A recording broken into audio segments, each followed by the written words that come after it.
Bago dumating si Jesus, bago magsimula ang himala, may isang babaeng pinili mula sa lahat ng kababaihan. Isang babaeng nilinis, pinarangalan at binantayan ng Allah. Isang babaeng ang pangalan ay naging kabanata sa Quran. Ito ang kwento niya.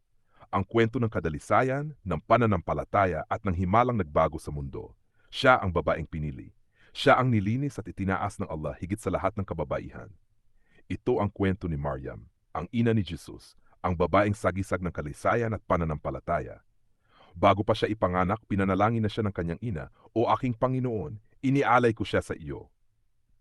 At tinanggap siya ni Allah ng may habag at pinalaki siyang may karangalan.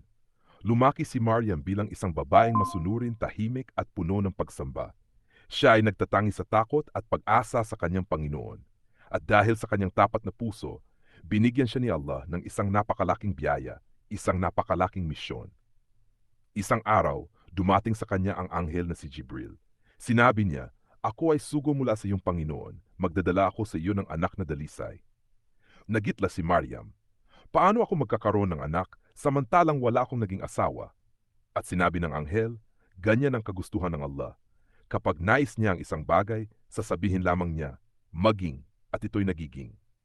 At doon nagsimula ang himala. Nagdalang tao si Maryam, mag-isa at malinis, walang lalaking humipo sa kanya. Habang papalapit ang panganganak, siya ay umalis at tumungo sa isang malayong lugar. Sa ilalim ng isang puno ng datiles, dinala niya sa mundo ang isa sa pinakamahalagang propeta, si Isa, ang anak na himala. At nang siya'y manghina, pinalakas siya ni Allah, "Huwag kang malungkot, ako ay kasama mo." Sa bawat luha niya, nandoon ang awa ng Diyos. Sa bawat paghihirap niya, nandoon ang pagpapala. Bilang ina ni Jesus, dinala niya ang bigat ng himala, ang bigat ng pagdududa ng tao, at ang bigat ng pagsubok. Ngunit kahit anong sinabi laban sa kanya, nanatili siyang matatag, marangal, at tapat sa pananampalataya. Si Maryam ay tanda para sa mundo. Isang babaeng pinili, nilinis, at pinarangalan ng Allah. Isang ina na may puso ng liwanag. Isang lingkod na nagpakita ng pinakamataas na halimbawa ng pagkadalisay, pananampalataya, at pagtitiwala sa Panginoon.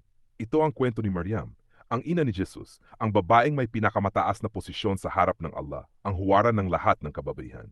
Kung nagustuhan mo ang maikling documentary na ito, kung naantig ka sa kwentong ito, paki-like, follow at i-share para mas marami pang makaalam.